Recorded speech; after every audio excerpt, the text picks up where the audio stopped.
we are very honored to have Dr. Knestrict with us. And Tom? Yeah, do you want me to, can I share the screen now? Absolutely. Oh yeah, please do. Please do. Okay. All righty. So let me get this up on the screen. Can you all see that? Okay. All right. So like I said, I'm from Xavier University, and I do research, and I direct the early childhood and middle childhood program at Xavier. I've been doing this in higher ed for what, 20 years, and probably more than 20 years now that I think of it. And then I taught for 15 years in public schools. I was a special educator. But now I'm a professor, which is a cool story. So, you know, all the superheroes that I like have an origin story, right? So my origin story is this. I was a kid with severe learning disabilities, always struggled in school. And my way of kind of maladapting behavior was to act out. And I was probably the teacher's worst nightmare. I was smart and verbal, but yet I put all my energy towards entertaining my peers rather than learning and doing what the teacher wanted me to do. So I was constantly having behavior problems. As a result, they would push me forward. So I learned very little each year in school, and they pushed me forward because I was such a pain for them to deal with. And so by the time I inexplicably graduated from high school, and I can remember that day going, really, they're going to give me a diploma? I had like a 1.7 grade point average. I really couldn't read very well at all. And, you know, just to let you know how bad it was, I was under the illusion that I was going to go to college. And so I filled out an application, or I tried to fill out an application to Bowling Green State University, which is where everybody in my family went. But I couldn't do it. I didn't know how to do it. And my handwriting was so poor, I couldn't fit everything into the spots. You know, it's back before computers. And so I had my girlfriend fill it out, and I had to tell her that I had a 1.7 grade point average, and I had to tell her that I scored like a 9 on my ACT score. And she's like, why are we even filling this out? You're never going to go to college. And so I didn't get into Bowling Green, but my father, who was an educator, convinced me to go to a community college. And I went to Cuyahoga Community College, Tri-C, up in Cleveland. And for 2 years, I took, basically took under, they're called 0900 courses. So they weren't college level courses. They were the courses of the things I should have done in high school. And there I came in contact with a very, very special professor who took me under his wing and taught me how to read and how to write. And in 2 years, I started taking college level courses. It's probably one of the few people who actually went to Tri-C for more than 2 years, and ended up learning to write and learning to read at a reasonable level. And I applied to Kent State University and got in. At Kent State, I was still unmoored and didn't know exactly what I wanted to do with myself. And so again, I spent a lot of time horsing around and doing things I shouldn't be doing. And one day I went up to meet a friend at the student center, and there was a job fair. And I thought, it's really cold outside, so I'm going to go in and look around at the job fair just to see what's going on. And at the back of the job fair in the convention hall there was a big poster that said, Camp Nuhop, the warm fuzzy camp. And so my parents were always very worried about me. And so they put me in therapy with all these different guys. And I used to have this therapist who was a transactional analysis therapist. And he talked about warm fuzzies and cold pricklies and so forth.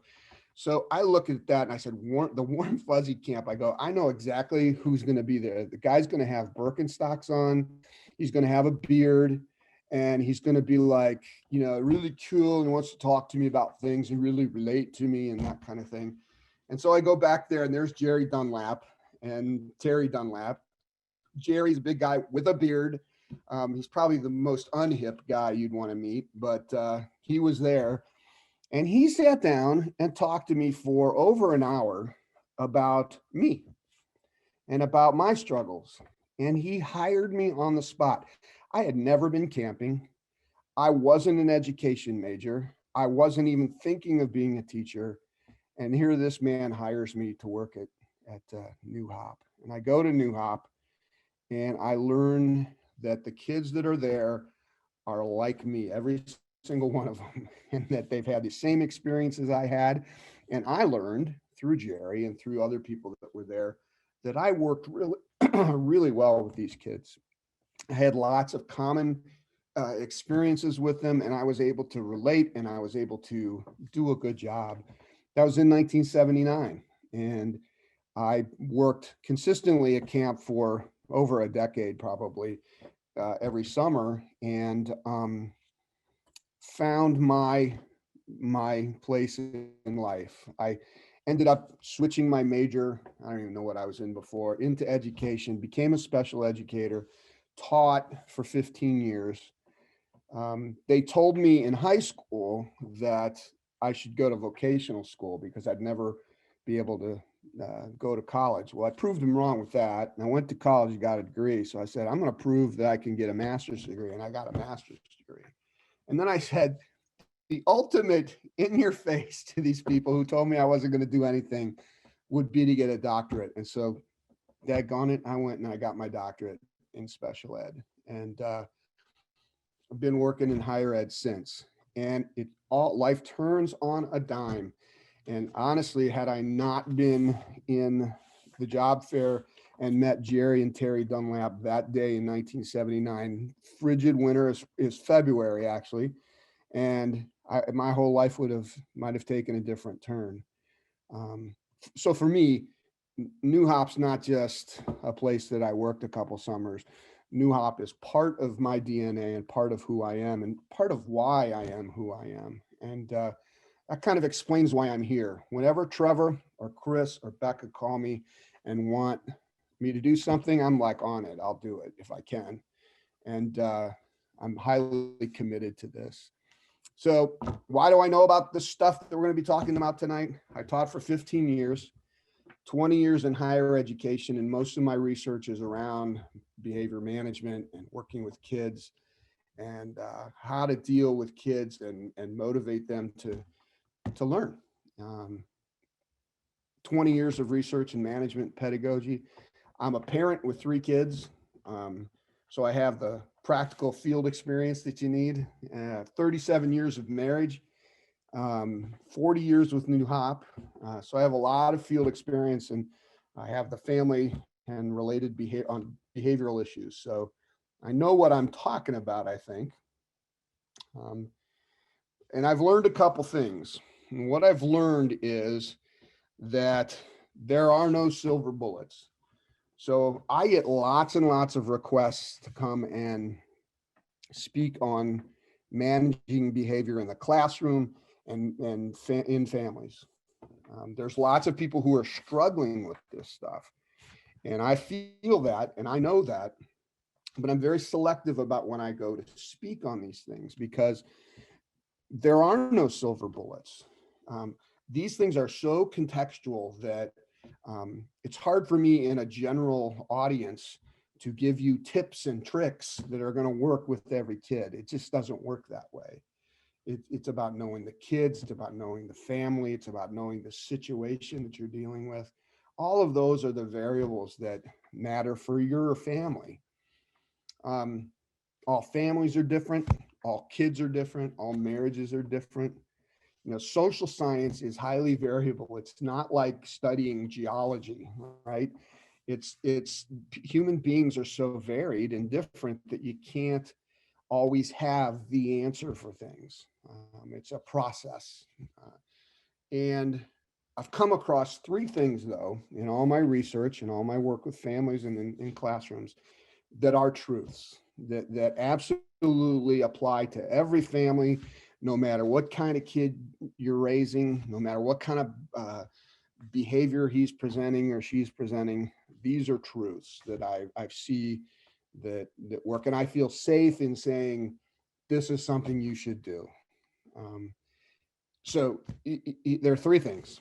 They're called the 3 R's: rules, rituals, and routines. So the 3 R's, this is the first thing I teach my undergraduates. It's the first thing I teach in families or couples that are getting ready to get married and have kids. It's the first thing I teach. And I feel very strongly that this is valuable. In fact, and this kind of shows you how old I am. I have in my possession a box of videos of a film that I made years ago when people used to buy DVDs that's called Rules, Rituals, and Routines. And so if anybody in the audience has a DVD player still and wants a copy of this, I will be glad to send it to Nuhop and they can get it to you. And it kind of encapsulates everything we're going to be talking about tonight. You can see, actually you can see some of clips. If you Google search or YouTube search rules, rituals, and routines, there's clips that you can watch of the film too. Anyways, so we're going to go through these. And in my presentation of these three, I'm actually going to switch routines and rituals. We're going to do rituals last. We're going to do routines second. It just that rules, rituals, and routines sounds better than rules, routines, and rituals. So there you go. All right. So rules. Here's my take on rules. And so this is informed by research I've done in the classroom and also in families who are raising kids with special needs. So several years ago, I did a 3-year-long study. I had 20 families who were raising kids with severe disabilities.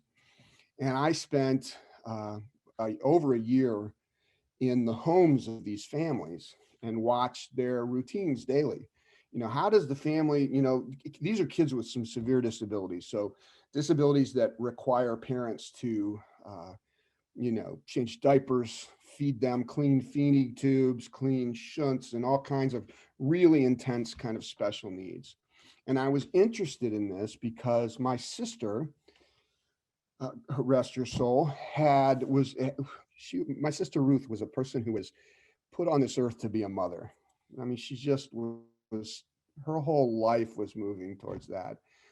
And she ended up getting pregnant and having a child, and her daughter, Laura, my niece, was born with some severe disabilities.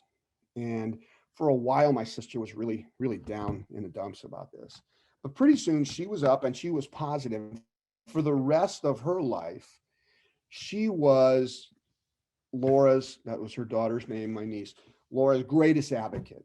And she loved being a mom and loved being a mom to Laura, even though there were these amazing challenges that she had to deal with. And I was really interested in that. I was like, how can it be that you have all of this stuff? You've been, the whole welcome to Holland thing.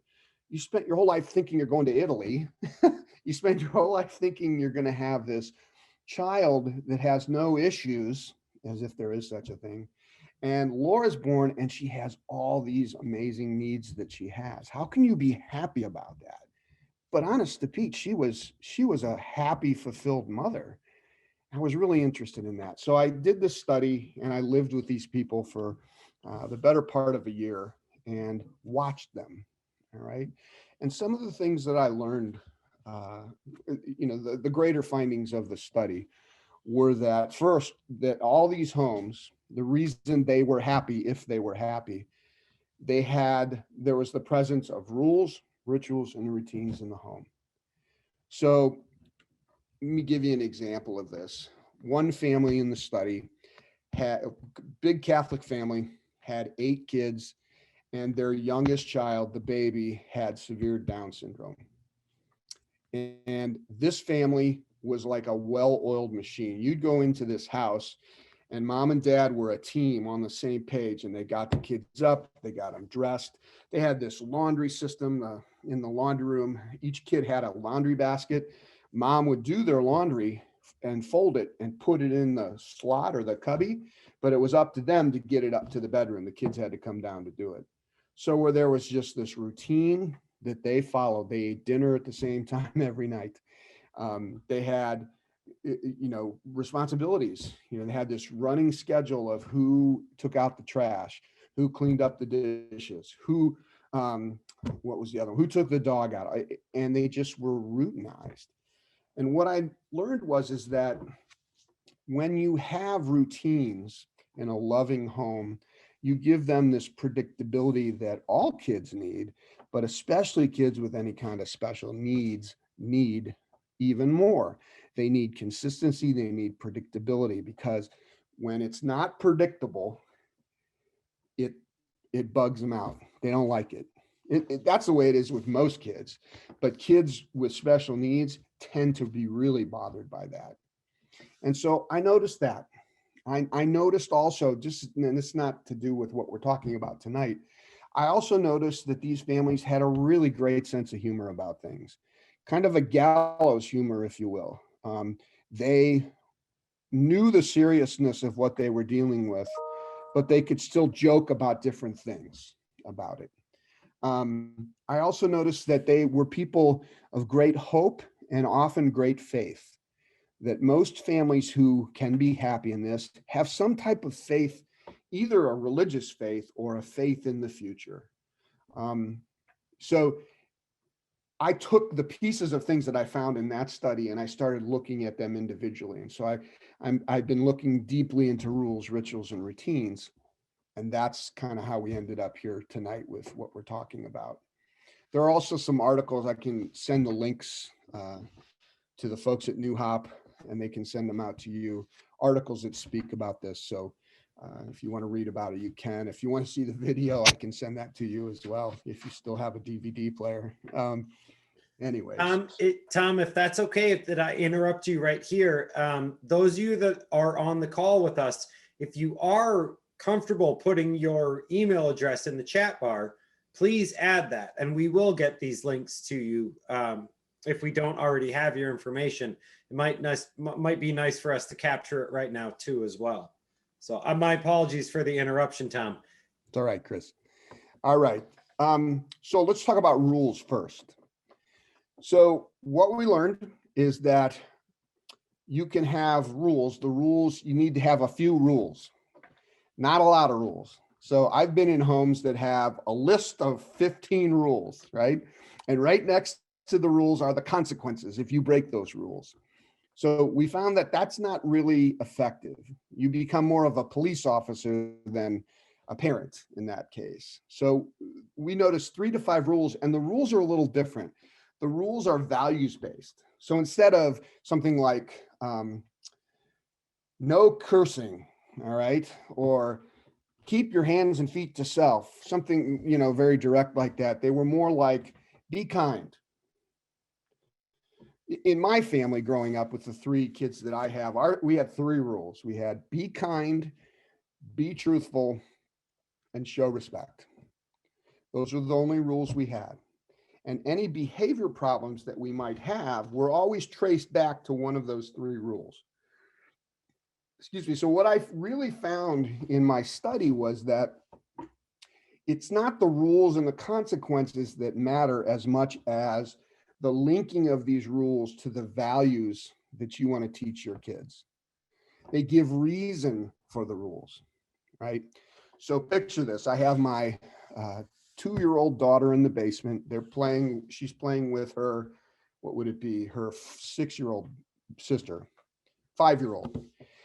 And she gets upset because big sister hates them.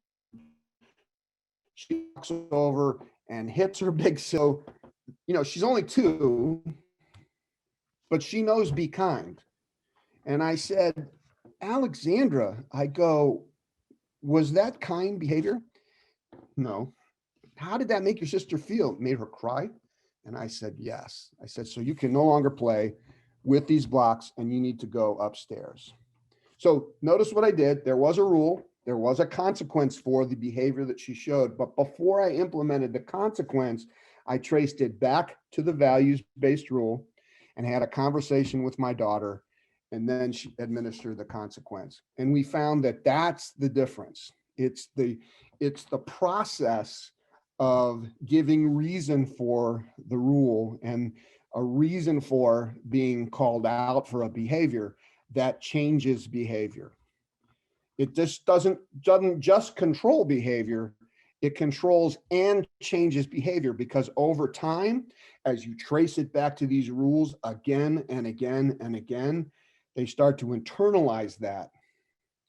And they can start to say to themselves, well, if I want to be playing blocks with my sister, which I really like, I have to behave in this way. So it's not me threatening her or bribing her. You know, if you play nicely, you'll get this. No, it's not that at all. It's staying consistent with the rules, tracing them back to the values-based rule, and then administering the consequence. So here's the difference. The difference is you need to be firm and fair. A lot of people think that this way of dealing with rules and consequences is weak, and it's not. What it is effective. The problem is that it doesn't give you instant results. If you have a child with really severe behavior who may or may not listen to your explanations of why they're doing what they're doing, or in fact, they may say, I don't care how it made him feel, I was mad and I'm going to hit him again if he does that. What we learned is that the more severe the behavior, the more you had to lean towards rules and consequences, but you always came back to the processing. So kids typically will get mad and they'll hit their sister over the head with a block, and you'll give them the consequence and they'll get upset, and they're upset for a time, and you give them their consequence and time them out or do whatever you're doing. But when they calm down, you go back to them and say, which of our 3 rules did you not follow when you hit your sister? I wasn't kind, I wasn't showing respect, whatever they say. Yes, that's exactly right. Tell me how you would do it differently next time you're upset. Even if it's total BS and they give you some kind of line, it's the process that matters. It's the process over time. Be firm, be fair, listen to them, but ultimately you're the adult and they're the child. So if they're going to push the envelope, then you set the limit and administer the consequence and get back to the values-based process at the time that they're ready to hear that, if and when they are. So lastly, on rules, we've learned that with all kids, especially kids with special needs, there's about 3%, 3 to 5% of the kids who have a really hard time or may never be able to engage in this process like I just described. 3 to 5%. So that's like 97% of kids, 95 to 97% of all kids will be able to do this type of processing if you're consistent with them. There are 3% of kids that have a really hard time. And typically we call, those kids have some severe emotional issues that trump all of this because of their emotional issues. And the way you deal with that 3 to 5% is you administer consequences. You have to be very firm. These are the accepted behaviors. These are the consequences. That's what you have to do with kids with really severe behavior. You don't have to hit them. You don't have to bribe them all the time. You have to be consistently having rules and consequences for them. Is that clear? Does anybody have any questions so far on rules? Okay. All right. No questions, Tom. Just want to keep things on track. We are at 7 o'clock. We have about 20 more minutes before we'll do a Q&A. So excellent. I do have some questions on rules though at the end though. I have a lot written down. So I skipped rituals. We're going to do routines first. So routines are things you do in the same way at the same time every day. They are, if there's anything for a family that is a silver bullet, it's routines. It's the idea that you establish these routines that help you make the family run smoothly. Routines typically in our house were morning routine, bedtime routine, routines for chores, routines for, activities. We would, do certain activities. We'd go to church on Sundays. We had predictable things that happened consistently. If you did this, this would happen. You knew that that was the case. So the routines are really, really important for kids, again, for predictability. They need that high level of predictability. It lets them know what's happening next. And as a kid who had severe attention deficit disorder, I needed to know what was happening next all the time. I still do. I have to make lists of things. I need to know what's happening next, or I get anxiety. And it's the same way with kids. So if you have an established bedtime routine, you eat dinner at the same time every night, you have a routine at dinner for cleanup, you have a bath routine and nighttime routines.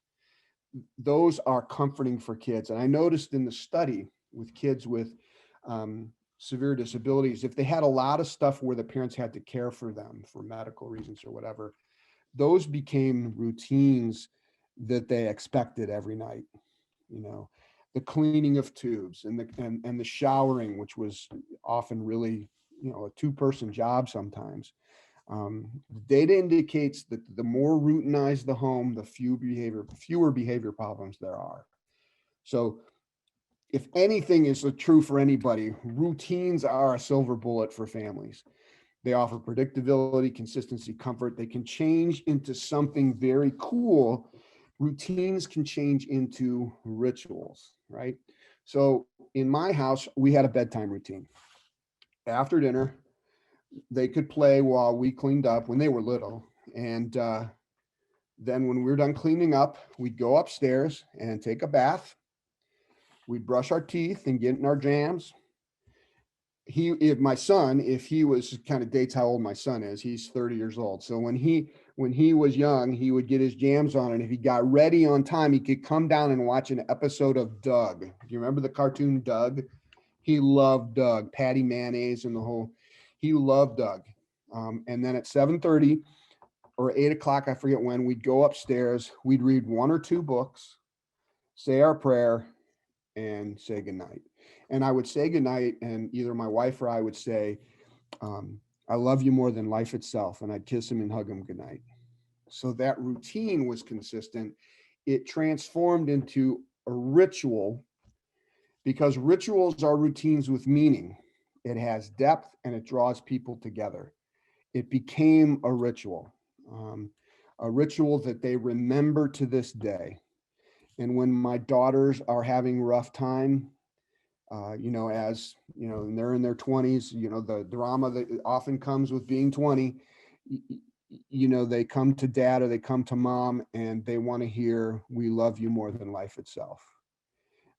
They want that. And that ritual runs then deeper than just a routine. It's at the heart level. It's relationship building. It doesn't tear relationships down, it builds them. That's the importance of rituals.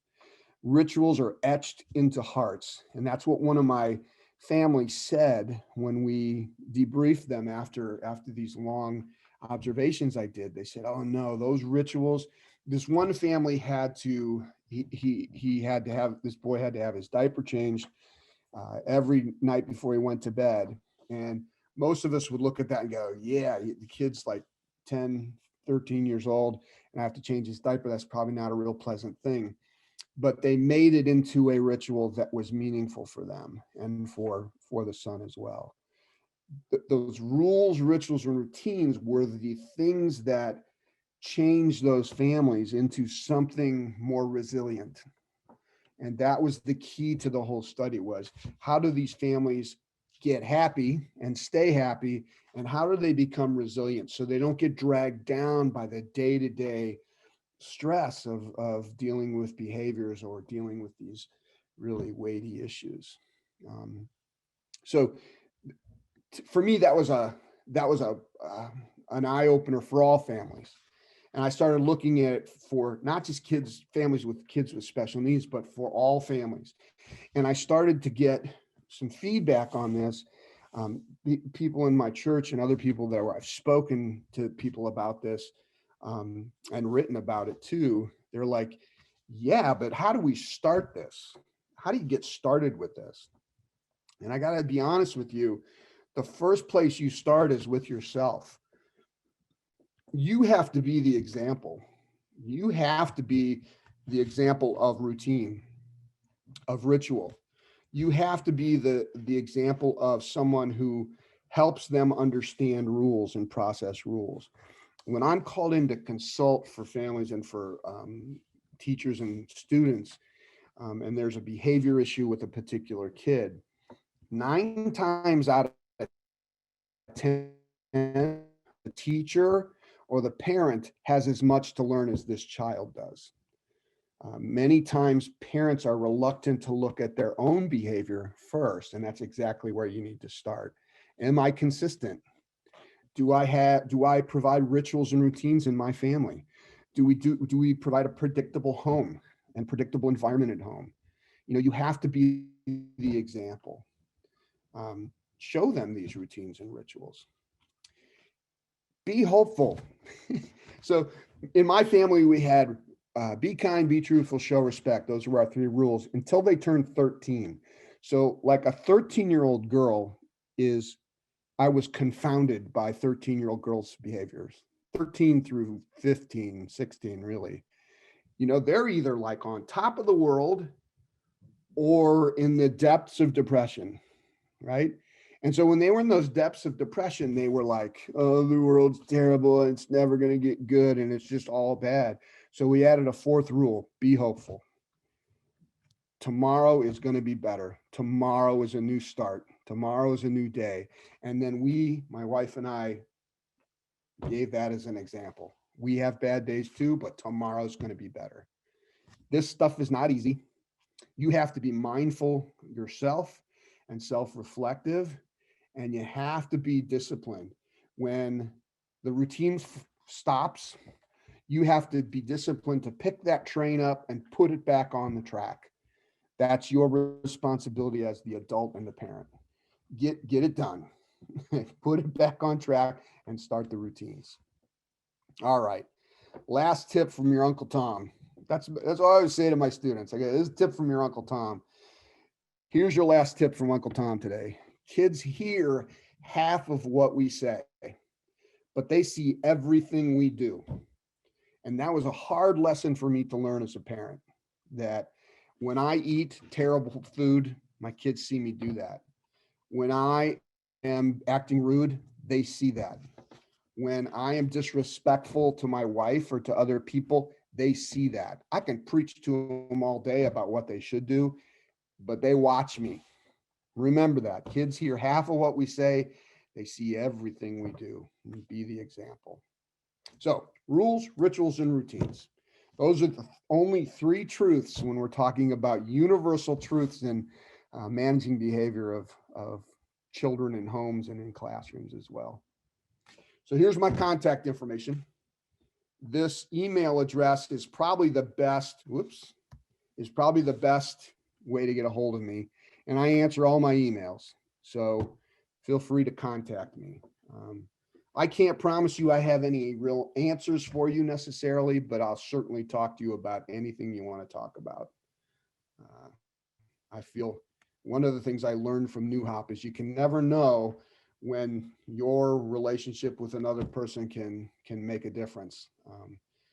Certainly was true for me, and I live that to this day because of Jerry Dunlap and Camp Nuhop. So there you go. Awesome. Thank you. Oh, thank you. Thank you, Tom. Tom, I'm going to start us off with a question, and then I see Jeanette and Tracy, and I'm going to take a guess that it's Kyla. I'm not sure. Kayla. Thank you, Kayla. Or thank you, Becca. Kayla. And then there's still a number on there that I don't know. But Tom, I'm going to start us off with questions. And then, gang, if you have questions, please feel free to put them in the chat bar. Or if you want to turn on your video, give us a sign somehow that you want to ask a question, and we'll go from there. But Tom, one of the things I noticed right off the bat in your presentation, you gave something called an origin story. And I thought that was kind of interesting because like you clearly had a topic prepared, the 3 R's, the rules, the rituals, and the routines.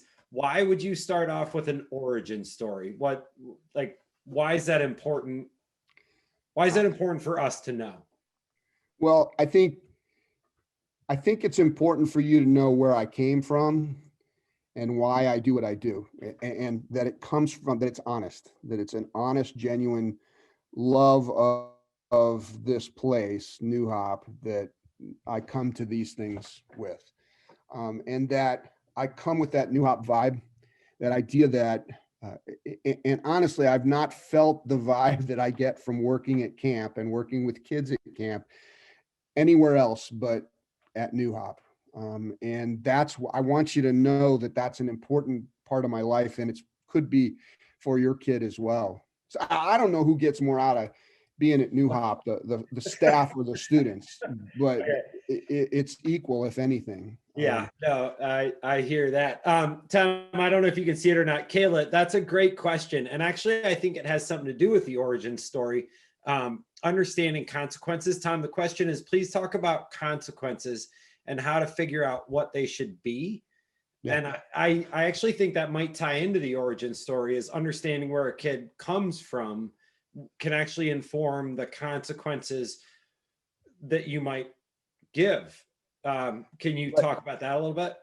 Sure. So I spent 15 years teaching in an area of special ed called severe emotional disturbance. So I taught kids who had severe behavior problems, right? And it's a very, very behaviorist kind of model that we use. We didn't talk or relate to them or do any kind of processing with them at all. It was all rules and consequences.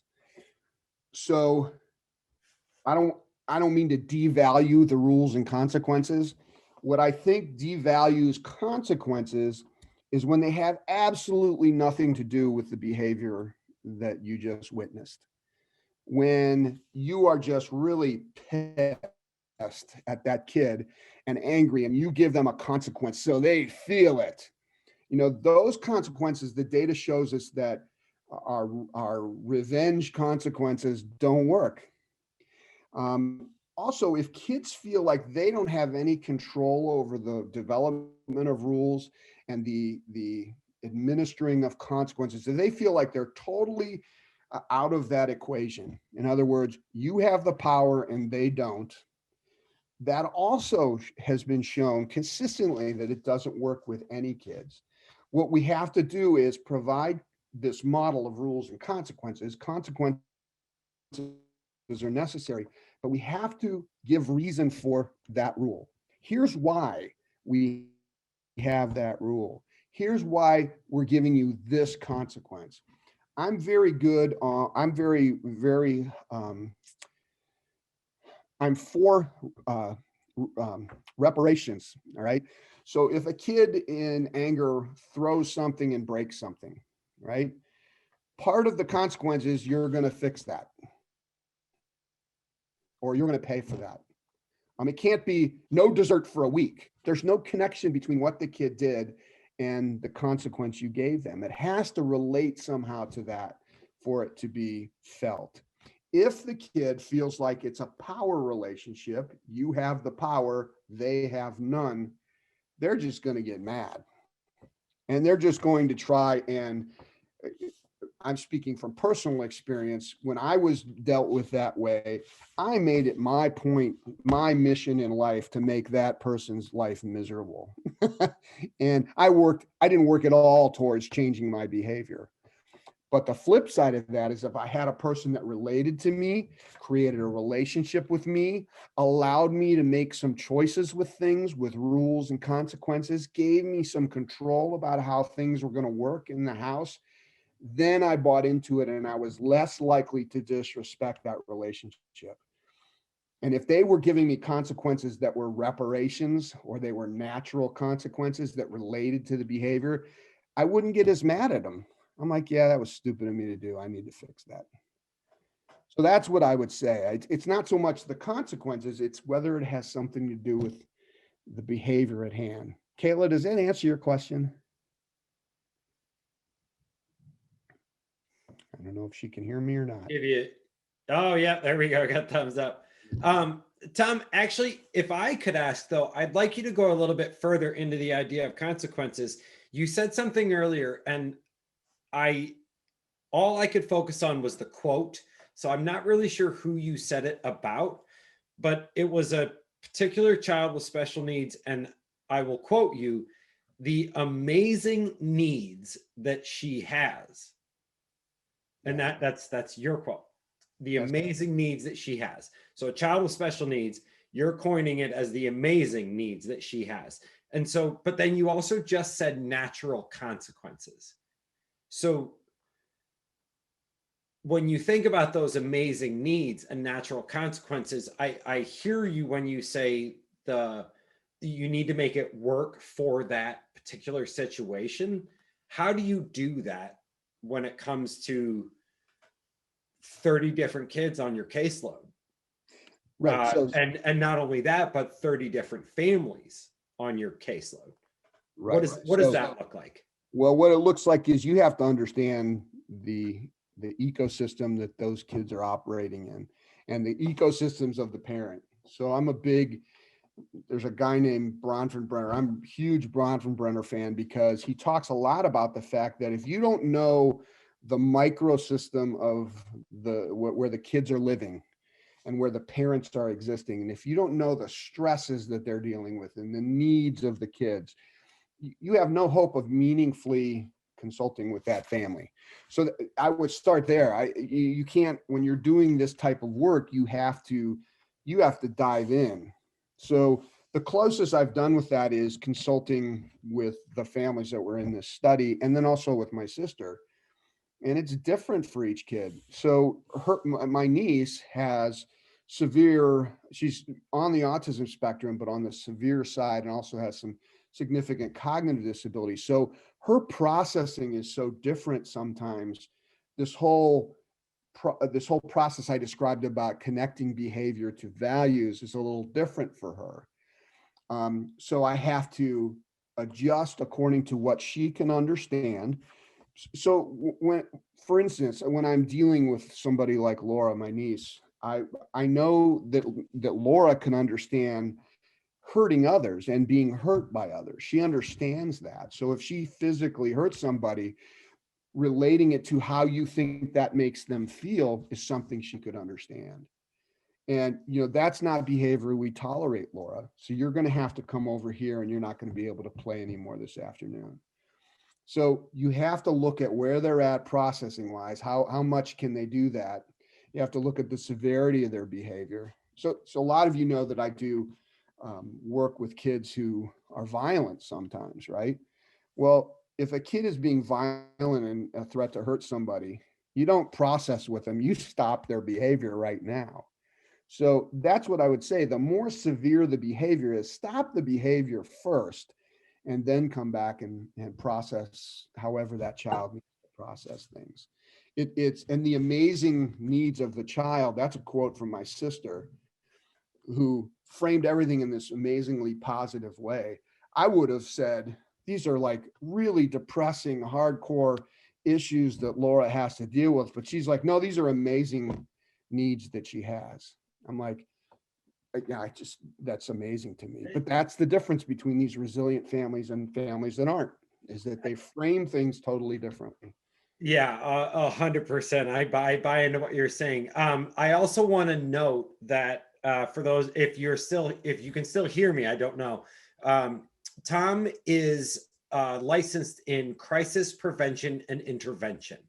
I'm sure if you're from an agency, you're very familiar with that. Tom has done some trainings for us. He has assisted Nuhop in training others to train in crisis prevention and intervention. And so I buy into the idea of what you said, that if there is a violent behavior to a kid themselves or violent behavior to another kid, there is a time when you need to step in.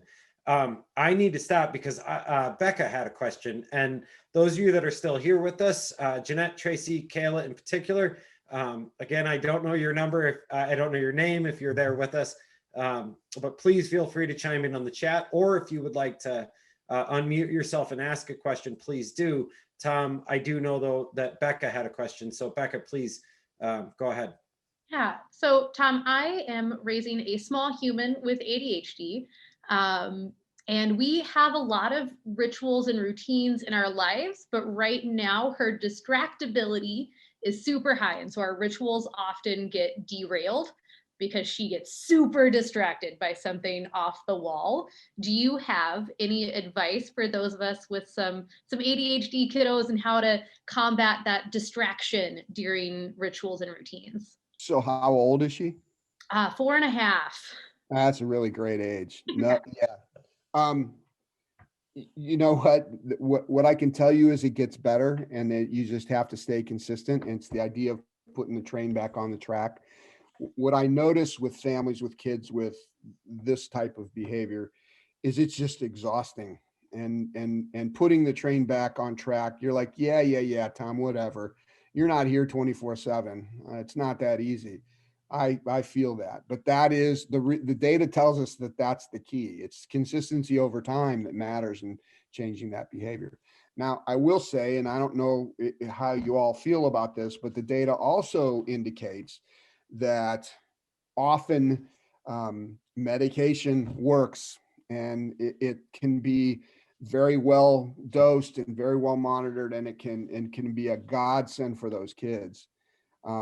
So don't throw that out before you investigate it, because my experience has been that it tends to be a good thing for the kid and for the families. So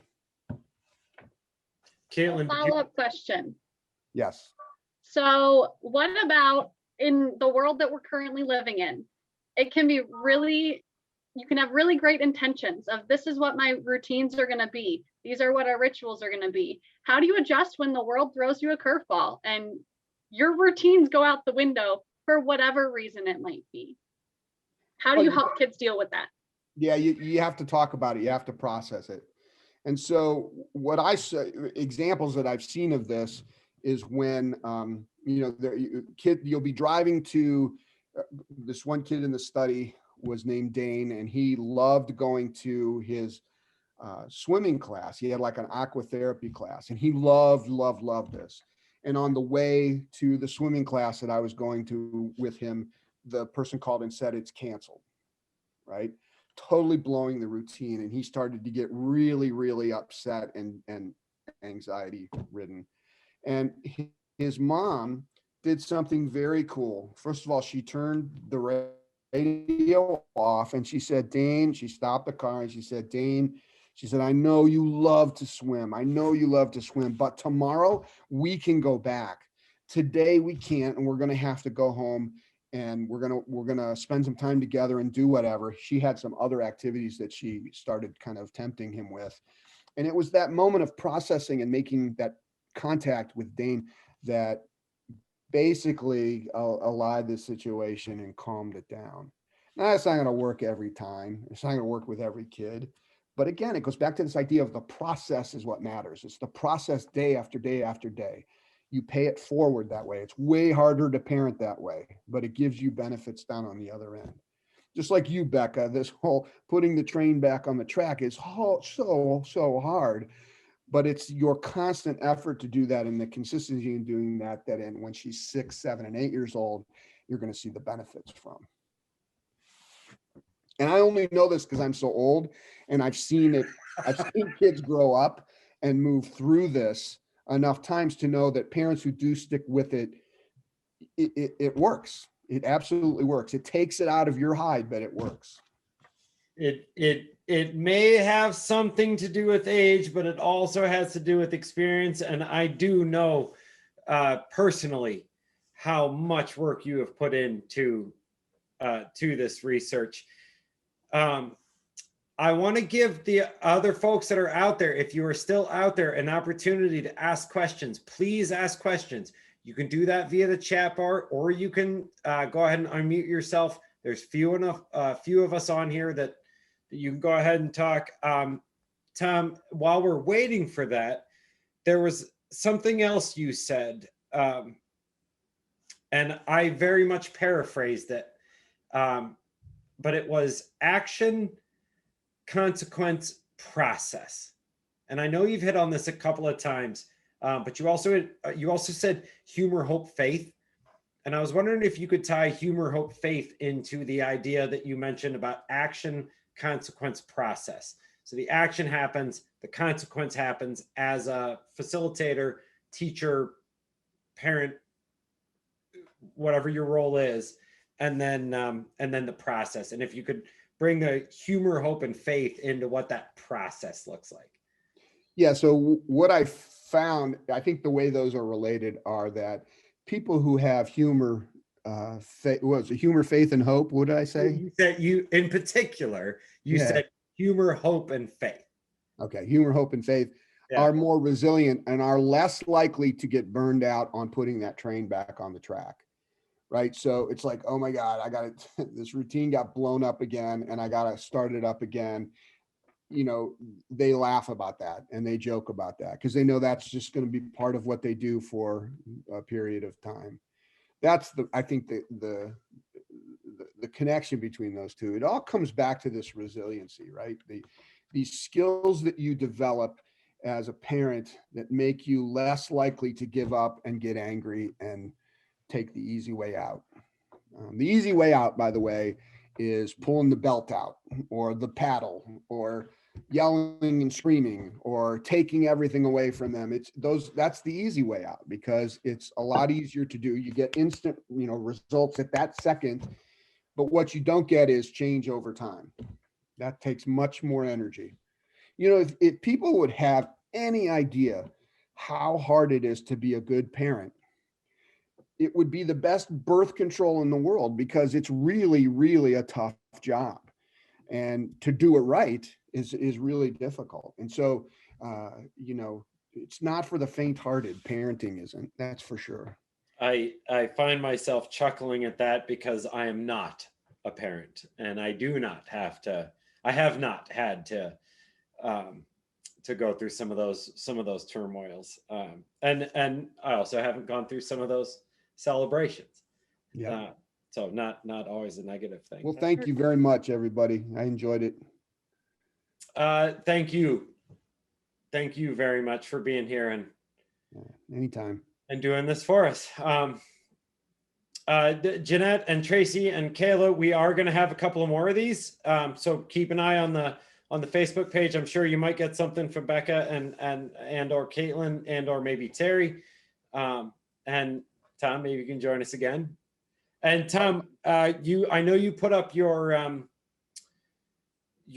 email address a little bit ago. Would you mind typing that in the chat bar one more time for anybody that didn't get it? And then we'll go ahead and say sayonara. Do you do like family consultations and helping develop the like sort of serenity contract with the rules and rituals and so I haven't been doing a lot. I haven't been doing consulting. I just don't have time. But I have people I can send your way if you like that. Well, okay, thanks. Yep. I think there's my email address in the chat. And like I said, I'm going to send, if anybody wants those DVDs, I've been trying to get rid of them for a couple of years. So if anybody wants a free DVD that used to cost a whole lot of money, I'll send it to you, or Nuhop will send it to you. So wait, will you send me the DVD player as well? I actually have one here. I can. I even have a VHS player here. You must be an educator. It is. I have an overhead. Get it? I have an overhead machine. Hey, thank you, everybody. Have a great night. Thank you, Tom. Thank you, Tom. Thank you, Tom. Bye-bye. And have a good night, everybody.